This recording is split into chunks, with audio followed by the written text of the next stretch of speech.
8 alien species, 1 human diplomat. They thought she was just a nervous professor with glasses and a briefcase.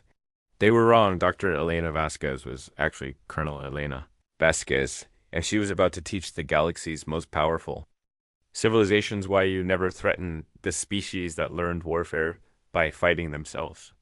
This is the story of humanity's most dangerous first contact. The quiet arrival, the transport vessel. Harmony's Edge docked at Nexus Station with barely a whisper. Dr. Elena Vasquez stepped through the airlock, adjusting her simple gray jacket and checking the tablet in her hand. Behind her, Marcus Chen followed with 2 modest cases and a polite smile. To anyone watching, they looked like exactly what their credentials claimed, a university professor and her research assistant representing. Humanity's first official contact with galactic civilization, Elena, was not an impressive figure by most standards. Average height, dark hair pulled back in a practical ponytail, and wire-rimmed glasses that gave her a scholarly appearance.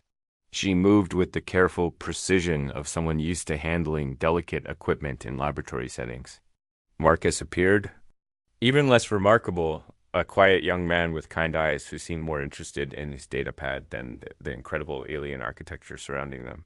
Nexus Station was a marvel of engineering that stretched across 17 kilometers of space. 8 different alien species had contributed to its construction, creating a diplomatic hub where the galaxy's most powerful civilizations could meet on neutral ground. Each section reflected the environmental needs and aesthetic preferences of its builders. The human section, by comparison, was tiny and tucked away near the station's maintenance levels. The first aliens Elena encountered were Valdorians, tall beings with crystalline skin that refracted light in brilliant patterns. They wore flowing robes embedded with technology that seemed to respond to their thoughts. As Elena and Marcus walked past a group of Valdorian administrators, she noticed how their conversation stopped and their luminous eyes followed the humans with unconcealed curiosity. First time seeing actual humans, one Valdorian whispered to another in their musical language. Elena understood every word, though she gave no sign of comprehension. They look even more primitive than the reports suggested. Marcus made a quiet note on his datapad, apparently documenting the station's layout.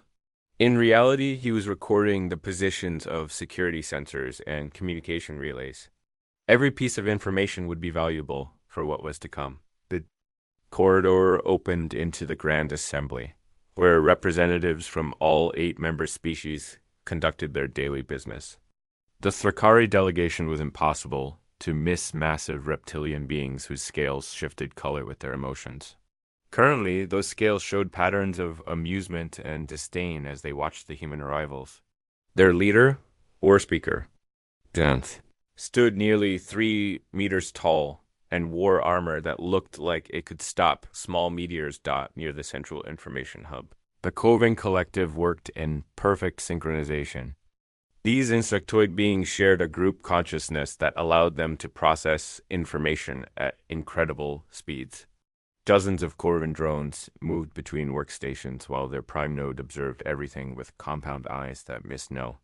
Detailed. Elena paused at an observation deck that offered a view of the entire assembly. From here, she could see representatives from all 8 species, the energy-based luminals flickering in their containment suits, the aquatic Nereidans in their mobile water chambers, the plant-like Sylvani, whose bark-covered skin had grown into elaborate patterns, and the mechanical axioms whose bodies were masterpieces of precision engineering. Quite a sight, Marcus commented quietly. Makes you wonder what they think of us. Elena's expression remained calm, but there was something in her eyes that suggested she already knew exactly what they thought. Academic curiosity, Mr. Chen. Nothing more. Their first official meeting was scheduled in Conference Room Delta 7, a space designed to accommodate all species comfortably. Elena entered carrying only her tablet and a small leather portfolio that looked like it belonged in a university library. Marcus followed with his cases, moving with the careful steps of someone unused to high-stakes diplomacy. The Galactic Tribunal was already assembled. High Arbiter Kelvin of the Valdorians presided from a crystalline chair that seemed to grow. From the floor itself, War Speaker Zenth occupied a reinforced platform designed to support his massive frame. The other species representatives filled the remaining positions, creating a semicircle of alien intelligence focused on the two humans. Elena took her assigned seat, the smallest and least comfortable in the room, and opened her portfolio.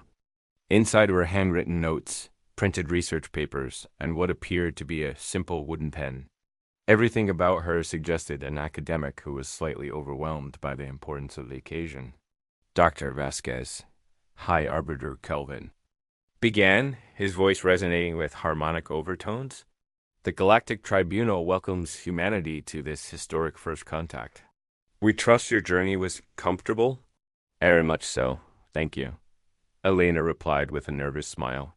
It's an honor to represent my species in these discussions. Earth is eager to establish peaceful relations with the galactic community. War Speaker.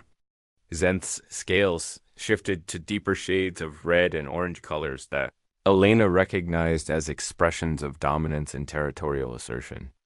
Peaceful relations, he repeated, his voice like grinding stone. An interesting phrase from a species with such a violent history. Elena consulted her notes with the careful attention of someone not entirely confident in their preparation. I understand that our past may seem concerning, but humanity has evolved considerably. We're primarily interested in scientific exchange and cultural learning. The Coven Prime Node's antennae twitched in patterns that indicated shared amusement. Among the collective consciousness, your species has been space-capable for less than 2 centuries, it buzzed. Most civilizations require millennia to develop the wisdom necessary for galactic citizenship. Which brings us to the purpose of this meeting. High Arbiter Kelvin continued. He gestured, and holographic displays filled the air above the conference table. The Tribunal has prepared guidelines for humanity's integration into galactic society. These protocols are designed to ensure peaceful coexistence while allowing your species to develop at an appropriate pace. Elena studied the holographic documents with the focused attention of an academic reviewing research data. The more she read, the quieter she became. Marcus noticed the change in her demeanor and began taking more detailed notes on his datapad. The protocols were comprehensive and restrictive. Humanity would be confined to their home system for a minimum of 50 years. All human technology would be subject to tribunal inspection and approval. No human vessels would be permitted beyond the orbit of Mars without escort. Trade would be limited to basic resources in exchange for carefully selected alien technologies. Most significantly, a permanent monitoring station would be established in Earth's orbit to ensure compliance. These terms are quite detailed, Elena said finally, her voice still maintaining its scholarly tone. May I ask what happens if humanity finds these restrictions unacceptable? War Speaker Zenth's scales brightened to aggressive yellows and reds. Young species often struggle with accepting their limitations, he rumbled. The galaxy has ways of educating those who cannot learn through peaceful means. The luminal representative's energy patterns shifted to what Elena recognized as expressions of superiority. Economic sanctions, technology embargoes, and quarantine enforcement are standard procedures, it pulsed through its translation device. More direct interventions are available if necessary. Elena made careful notes in her portfolio, her wooden pen moving steadily across the paper. Her handwriting was precise and controlled, showing none of the nervousness that might be expected. From someone facing such overwhelming odds, I appreciate the tribunal's thoroughness, she said, closing her portfolio. However, I must inform you that humanity respectfully declines these terms. The silence that followed was absolute. Even the station's background hum seemed to fade as 8 different species processed what they had just heard. A primitive species barely capable of interstellar travel had just rejected the generous terms offered by the galaxy's supreme authority. War Speaker. Zenth was the first to recover. Declined? His voice had dropped to a dangerous whisper that made the floor vibrate. You declined the tribunal's offer? Elena stood up slowly, smoothing her jacket with movements that seemed almost casual. I'm afraid the terms are incompatible with humanity's development goals. Perhaps we could discuss alternative arrangements. The Corwin prime node's antennae began rapid signaling patterns that indicated elevated stress levels throughout the collective. Alternative arrangements? You are a single species that has barely learned to leave your birth system. What alternatives could you possibly propose? For the first time since entering the conference room, Elena smiled. It was not the nervous expression of an overwhelmed academic. It was the calm, confident smile of someone who had just heard exactly what they expected to hear. Perhaps, she said quietly, there's been a fundamental misunderstanding about who you're dealing with. Marcus closed his datapad with a soft click and stood beside Elena. His previous demeanor of quiet academic assistance had been replaced by something that made several alien representatives shift uncomfortably in their seats. High Arbiter Kelvin's crystalline form flickered with patterns that indicated confusion and growing alarm. Dr. Vasquez, I suggest you reconsider your position. The consequences of rejecting the tribunal's guidance can be severe. Elena reached into her jacket pocket and withdrew what appeared to be a standard diplomatic communication device. She pressed a small control, and suddenly the conference room's displays began showing data that definitely wasn't part of the official meeting. Agenda. Classified military deployment schedules scrolled past. Fleet positions, resource allocations, and strategic assessments filled the screens.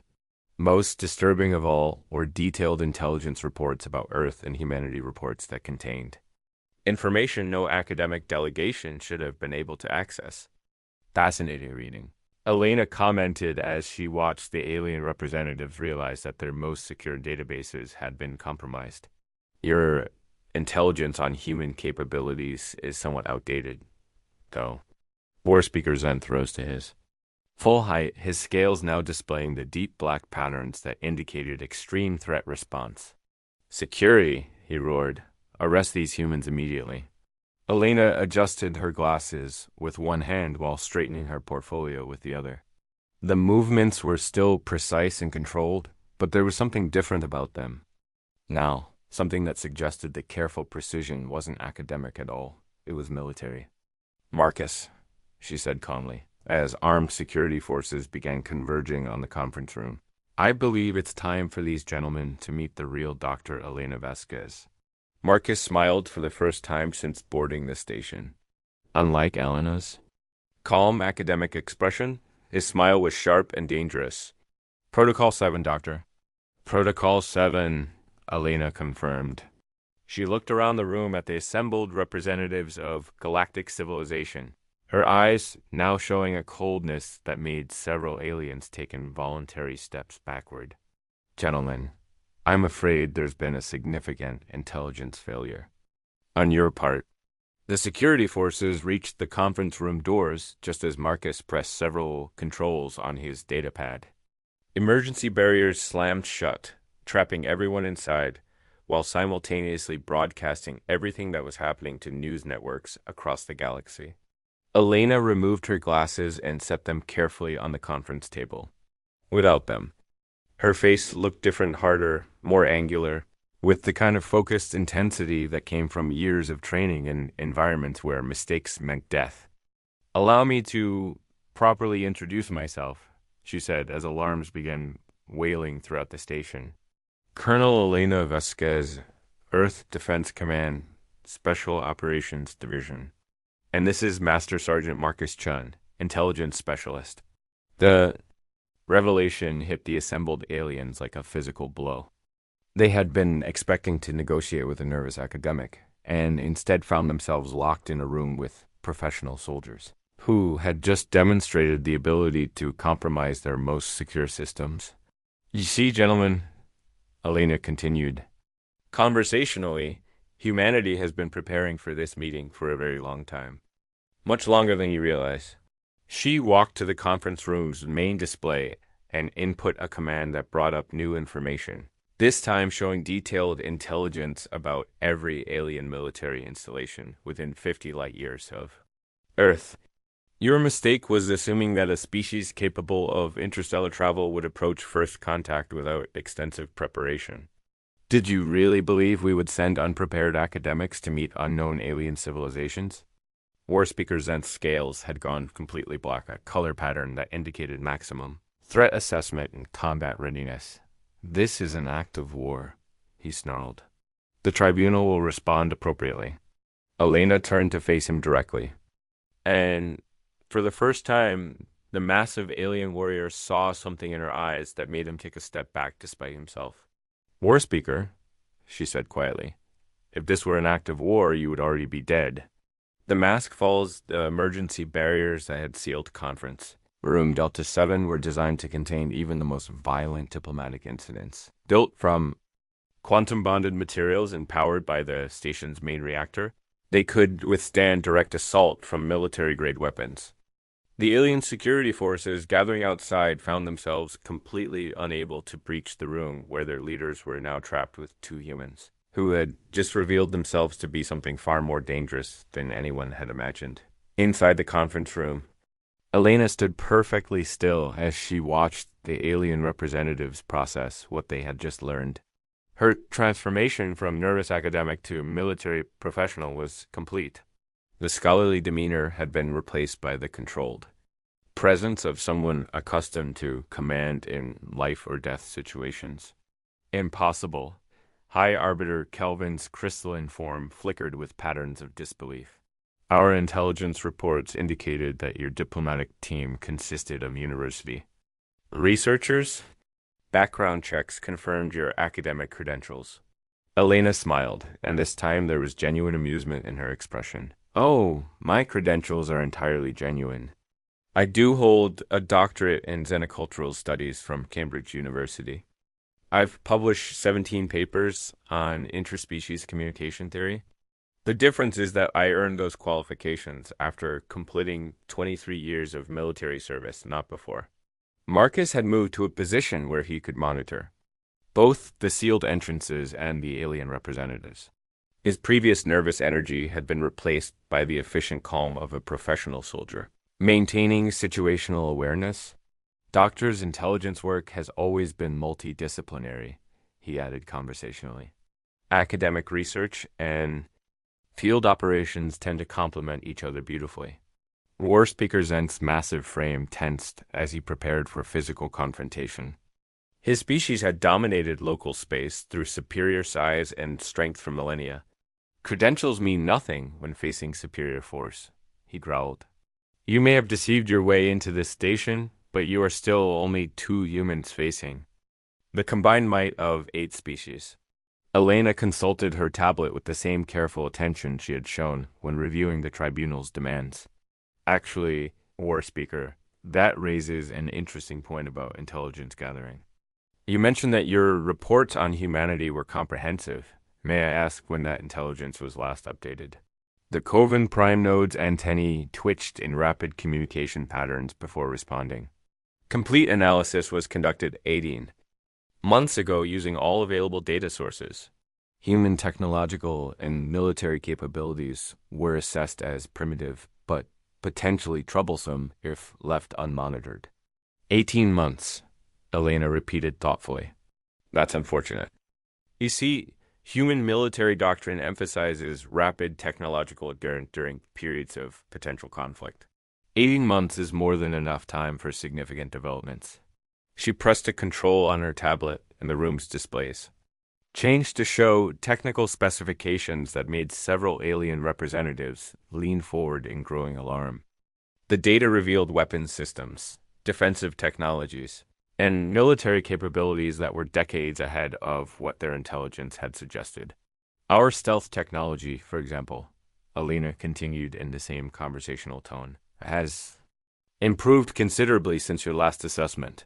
The transport that brought us here wasn't detected by your sensors because it was never there to detect. We arrived 3 weeks ago aboard a vessel that's been docked at this station the entire time, completely invisible to your security systems. The implications hit the assembled aliens like a series of physical blows. If humans could infiltrate the galaxy's most secure diplomatic facility without detection, what else might they have accomplished? Marcus activated a small device that had been concealed in his datapad case. Suddenly, the conference room's communication systems came alive with chatter from across the station. Security teams reported mysterious equipment failures. Maintenance crews discovered unauthorized modifications to critical systems. Most disturbing of all, the station's central computer began displaying classified information that should have been accessible only to the highest levels of tribunal authority. The cultural exchange gifts we brought, Elena explained as the chaos outside intensified, included some remarkable examples of human nanotechnology. Microscopic devices capable of integrating with alien computer systems and providing us with complete access to your networks. We've been monitoring every communication, every security protocol, and every military deployment for the past 3 weeks. The luminal representative's energy patterns shifted to colors, indicating extreme distress. You've been spying on the tribunal itself? This is a violation of every diplomatic protocol in galactic law. Elena's expression hardened slightly. Diplomatic protocols assume that both parties are negotiating in good faith. Your generous terms for humanity included permanent subjugation and the threat of military intervention if we refuse to comply. Did you really expect us to enter such negotiations without adequate intelligence? War Speaker Zenth had heard enough. Despite the confined space and the growing evidence of human technological superiority, his warrior instincts demanded action. He lunged forward with the speed and power that had made his species the dominant military force in their region of space. Elena moved. What happened next took less than 2 seconds, but every alien in the room saw it with crystal clarity.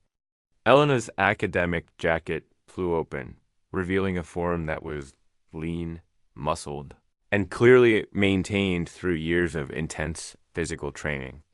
Her movement was so fast that War Speaker Zenth, being capable of crushing steel with his bare hands, found himself airborne before he realized he had been touched. Elena caught the massive alien in mid-flight, redirected his momentum with precise leverage, and deposited him unconscious on the conference room floor. The entire sequence had been executed with the casual efficiency of someone who had performed similar actions thousands of times before. The remaining alien representatives stared in shocked silence at their most powerful military leader, lying motionless at the feet of a human who wasn't even breathing hard. 23 years of military service, Elena said calmly as she straightened her jacket, including 12 years with Earth's Deep Strike Division, specializing in asymmetric warfare against superior opponents. I fought enemies who were stronger, faster, and better equipped than I was. The key to survival is understanding that physical superiority means nothing if your opponent knows exactly how you're going to attack. Marcus had continued monitoring his equipment throughout the brief confrontation. Doctor, we're receiving confirmation signals from all primary objectives. Phase 1 is complete across all target systems. Elena nodded and turned her attention back to the conscious aliens.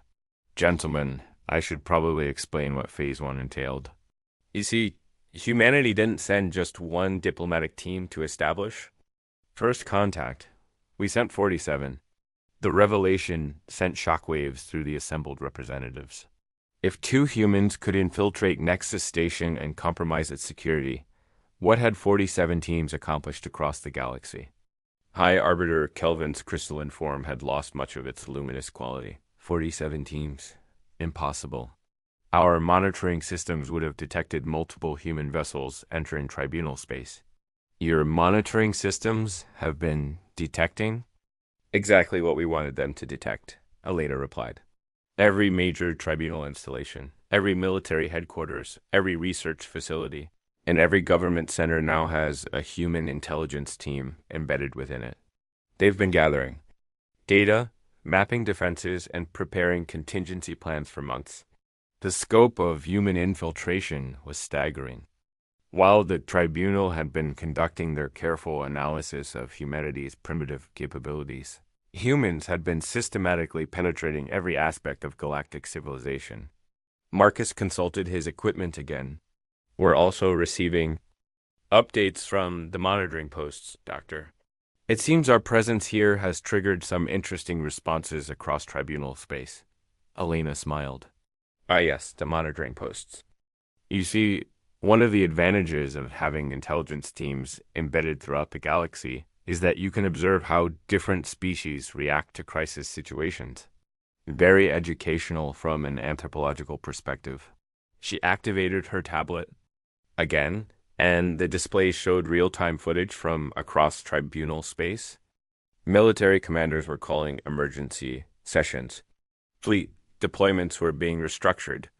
Intelligence agencies were scrambling to assess the extent of human infiltration. Most importantly, every major tribunal leader was asking the same question.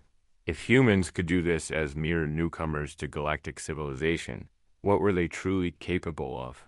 The Near-Radians have increased their military readiness by 40%, Alina observed, as she reviewed the incoming data. The Axions have initiated emergency security protocols across all their manufacturing centers. Even the Silvani, who haven't mobilized their defense. Forces in over a century are activating their ancient war forms. The fear was spreading faster than any weapon could have traveled. 8 different species, each with their own military, traditions, and strategic doctrines, were all reaching the same conclusion: humanity represented a threat unlike anything they had ever encountered. You're forcing us into a war, the Corvin Prime node buzzed, its antennae moving in distress patterns that indicated panic throughout the collective consciousness. This level of infiltration and deception can only lead to galactic conflict. Elena's expression softened slightly, returning some of the scholarly demeanor that had characterized her earlier appearance.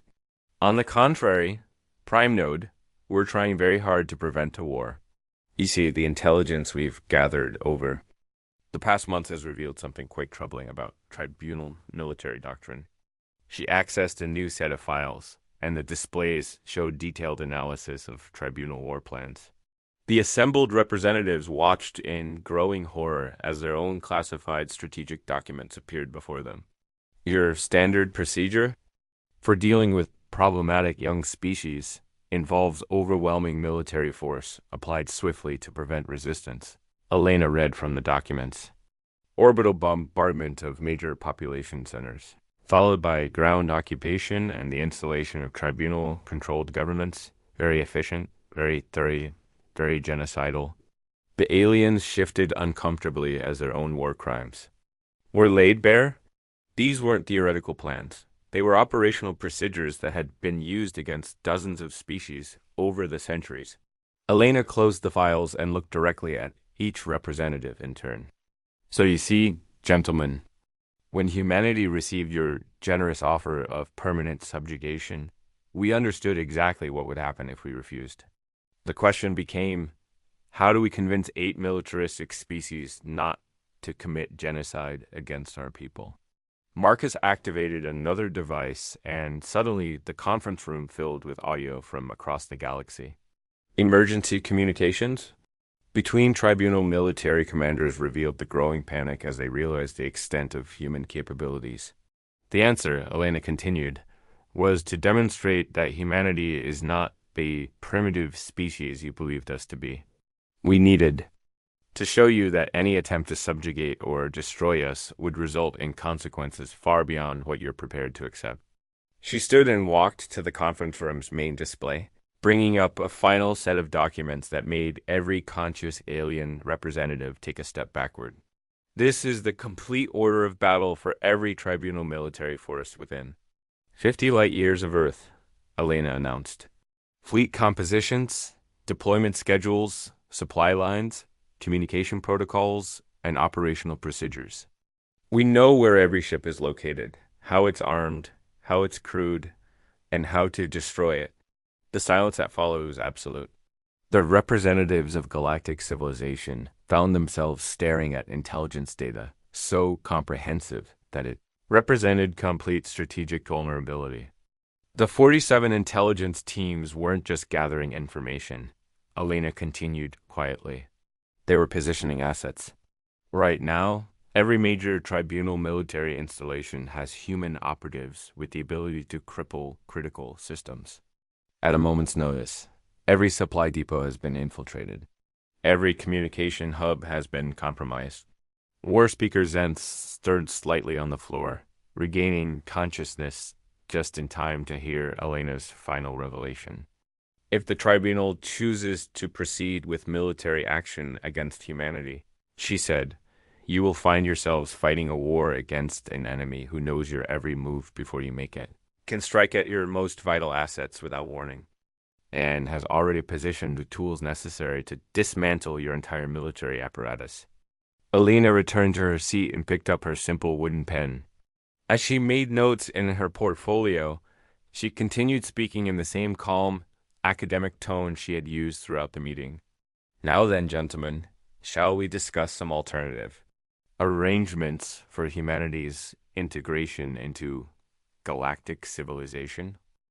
The new order of the emergency session of the Galactic Tribunal convened 12 hours after Elena Vasquez's revelation.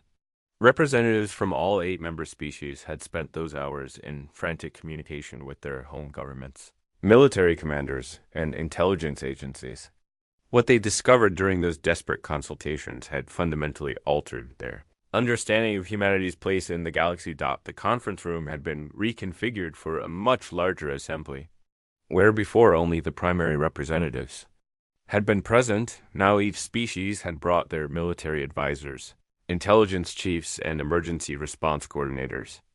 The room buzzed with nervous energy as alien officials tried to comprehend the scope of human infiltration into their civilization. Elena entered the chamber wearing the same simple gray jacket, but now no one was fooled by her academic appearance.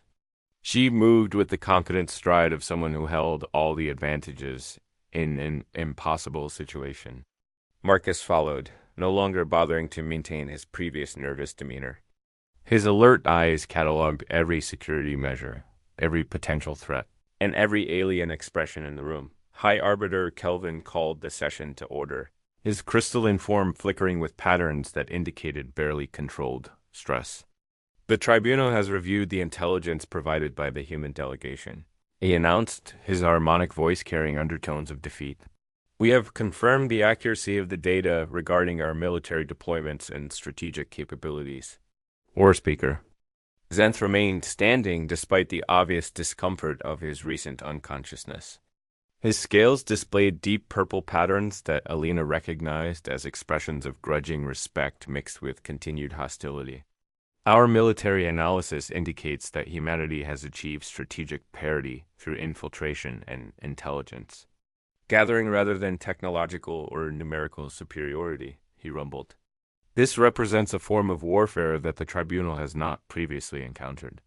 Elena took her seat at the conference table, which had been repositioned to reflect humanity's new status as an equal participant rather than a supplicant species.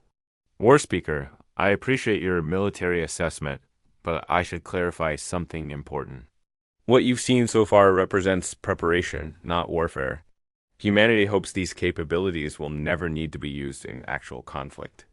The Corvin Prime Node's antennae moved in rapid patterns that indicated intense communication throughout the collective consciousness. Our analysis of human military history suggests otherwise. It buzzed. Your species has engaged in continuous warfare for your entire recorded existence. Why should we believe you desire peace?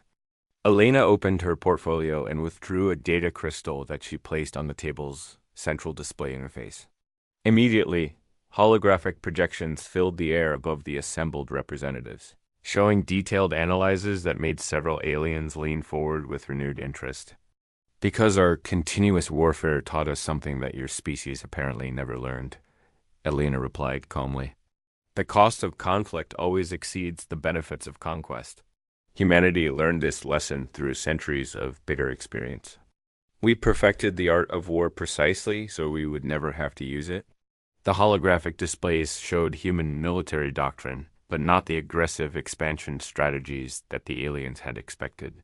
Instead, they revealed defensive protocols, conflict de-escalation procedures, and detailed plans for post-war reconstruction and integration. Every human military engagement for the past 2 centuries has ended with the defeated enemy being incorporated into our civilization as equals, Elena continued. We don't conquer, we absorb. We don't destroy, we rebuild. We learned that the most effective way to end warfare is to eliminate the conditions that create it. Marcus activated his data pad, and additional displays showed the results of human conflict resolution. Former enemies had become productive members of human society. Defeated military forces had been retrained as peacekeeping units. Resources that had been devoted to warfare had been redirected to scientific advancement and cultural development. This is unprecedented, admitted the luminal representative, its energy patterns shifting to colors that indicated curiosity overcoming fear. Most species that achieve military dominance use that advantage to expand and control other civilizations. Elena smiled, and for the first time since revealing her true identity, the expression carried genuine warmth. Most species that achieve military dominance do so by defeating external enemies. Humanity achieved military excellence by fighting ourselves. When your opponents are just as intelligent, just as motivated, and just as well-equipped as you are, victory requires something more than superior firepower. She gestured to the displays showing human military history. Every tactical innovation, every strategic doctrine, every piece of military technology was developed to fight enemies, who knew all our previous methods and were actively working to counter them. This created an evolutionary pressure that forced the U.S. to become better at warfare than any species that only fought external opponents. War Speaker Zenth's scales shifted to darker patterns as he processed the implications. You're suggesting that humanity's internal conflicts made you more formidable than species with superior technology and numbers? I'm stating it as fact, Elena replied. Your military commanders have spent the past 12 hours analyzing our capabilities. What conclusion did they reach?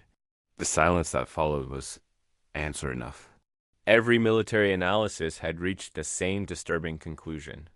Despite being outnumbered and outgunned, humanity had positioned itself to cripple the tribunals.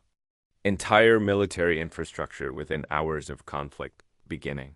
High Arbiter, Kelvin's crystalline form dimmed as he accessed classified communications from his homeworld. The Valdorian High Command has estimated a military confrontation with humanity would result in 70% casualties among our forces before any human population centers could be threatened. He admitted reluctantly. Similar assessments came from each species. The Thrakari military, despite their reputation for invincibility, estimated 80% losses. The Coven Collective, with their perfect coordination and shared consciousness, calculated complete strategic defeat. Within 6 standard days, most shocking of all, the combined assessment from all 8 species suggested that humanity could effectively destroy Tribunal military capability while sustaining minimal losses themselves. Elena made notes in her portfolio as each assessment was revealed. Gentlemen, I want to be very clear about something. These calculations assume that humanity would be fighting defensively, trying to protect our home system while you attempted to enforce your original terms. The casualties would be far worse if we decided to take offensive action. Marcus consulted his datapad and spoke for the first time since entering the chamber.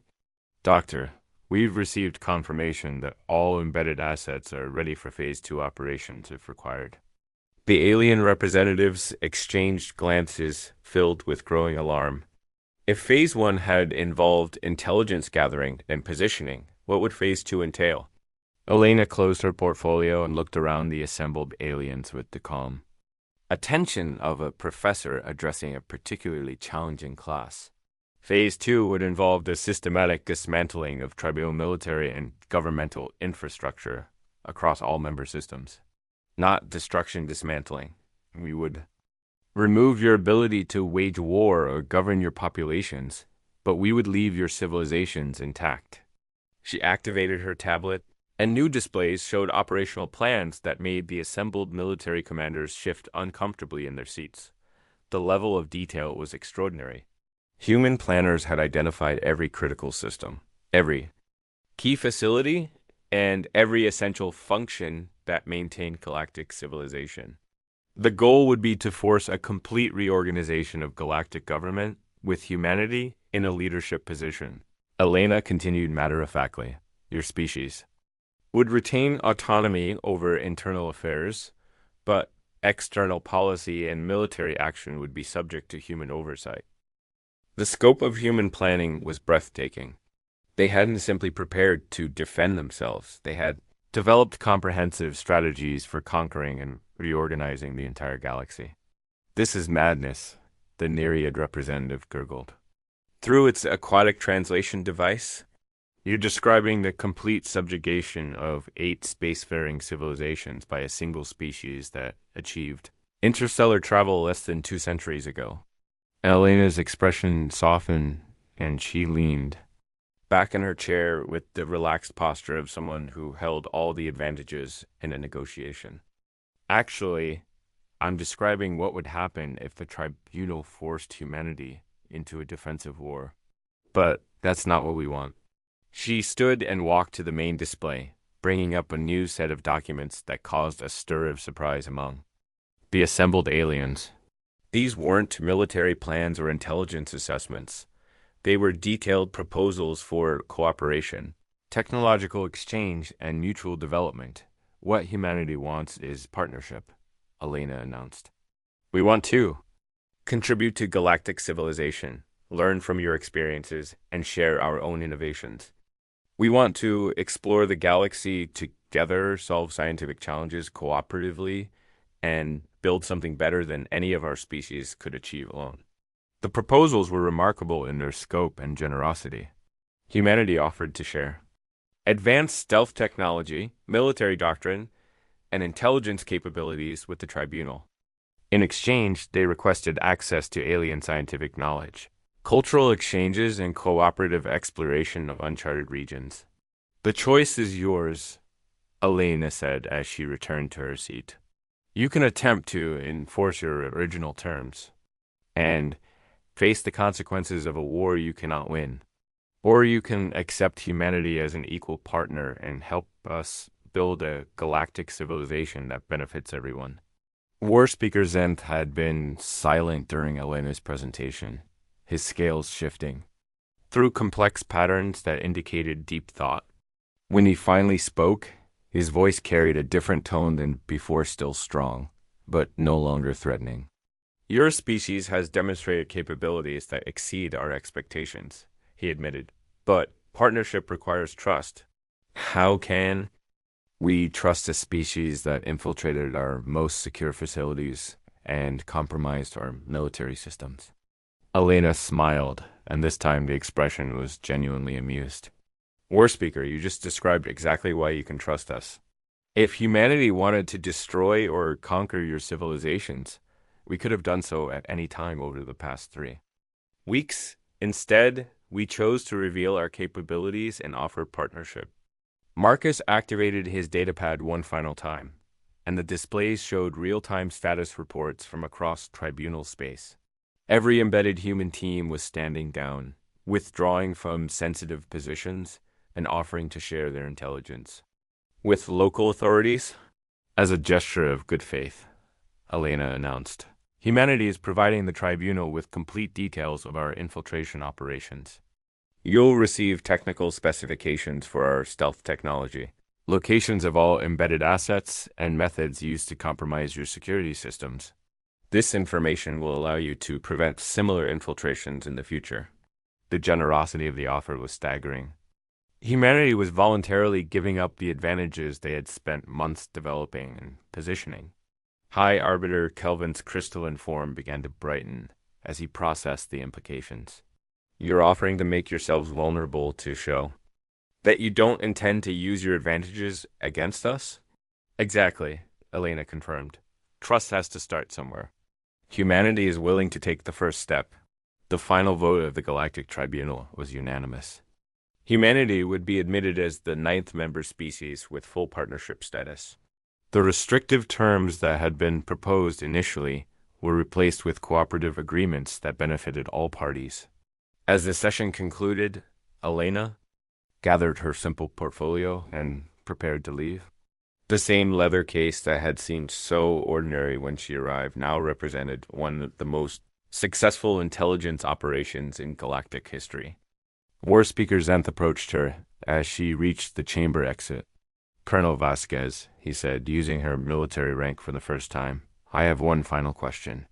Elena turned to face the massive alien warrior who had underestimated her so. "Completely. Of course, War Speaker. During our brief confrontation, you defeated me in seconds. I am considered one of the finest warriors in tribunal space. How many humans possess similar capabilities?" Elena's smile returned, but now it carried a hint of mystery that made the War Speaker step back involuntarily. "War Speaker, you asked the wrong question. You should have asked how many humans are better than I am." She walked away, leaving the alien representatives to contemplate the implications of her response. As her transport departed Nexus Station, Elena activated her communication device and sent a simple message to Earth Command. "First contact. Successful. Galactic integration proceeding as planned. Recommend immediate deployment of Ambassador class. Personnel to all tribunal worlds." Marcus looked up from his datapad as their ship entered hyperspace. "Think they'll ever realize that the 47 intelligence teams were just the beginning?" Elena settled back in her seat and opened a book, a real paper book about vinicultural integration theories. "Eventually, but by then it won't matter. They'll be too busy learning from us to worry about what else we might be capable of." The transport ship Harmony's Edge disappeared into hyperspace, carrying two humans who had just changed the balance of galactic power. Behind them, 8 alien civilizations began the complex process of integrating with a species that had proven to be far more dangerous, far more capable, and far more generous than anyone had imagined possible. In the end, humanity's greatest weapon hadn't been their military prowess or their technological innovations. It had been their ability to transform potential enemies into willing partners, turning the galaxy's fear into respect and cooperation. The age of human expansion had begun, but it would be an expansion built on invitation rather than conquest. And across the galaxy, other young species would soon learn that when humanity offered partnership, it was an offer worth accepting.